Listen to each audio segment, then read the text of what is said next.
The tragedy of Nigeria began in 1986 when we did the structural adjustment program. When we were persuaded to devalue our currency every week for 32 years. When I went to school, and many of you are here, the naira was $1.50.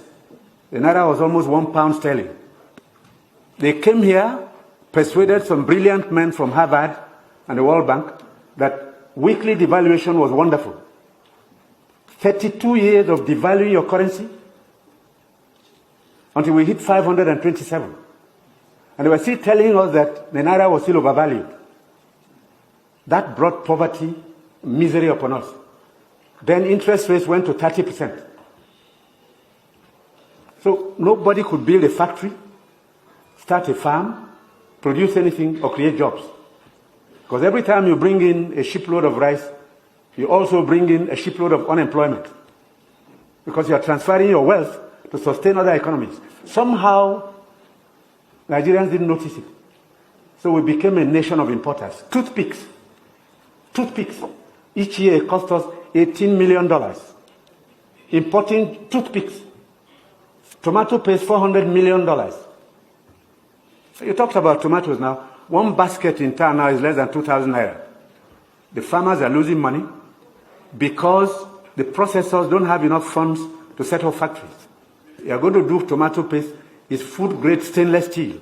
You can't just use anything because you'll be putting poison in people's stomachs.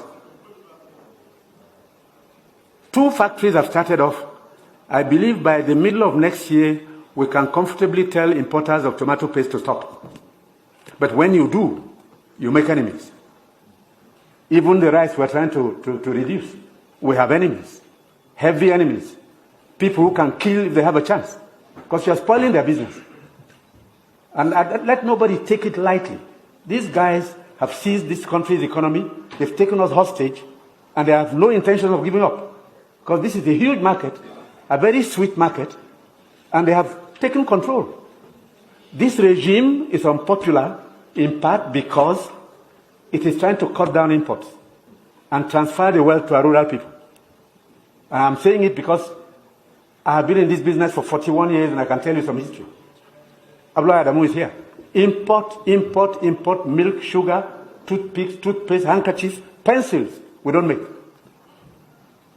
To cure Nigerians of that malady will take a while. It will take a strong government. That's the truth. And they are not happy that we're cutting down. When we cut down, they lose money there. So you see all sorts of publications. We're telling lies. We're not growing rice. We're trying to demoralize the local farmers and make sure that the economy fails. That's the story of imports. Now, I read a story recently in the newspapers. The French ambassador, the champagne ambassador in Nigeria, gave an article to The Guardian. He said Nigerians love life. We are the biggest consumers of champagne on planet Earth, more than the French who make it. There are parties you attend in some places where the only drink is champagne. Of course, the individual is free to spend his money, but his money comes from Nigeria's commonwealth. So on imports, it will take a while for us to get used to local goods and accept that we should consume what we produce and produce what we want to consume.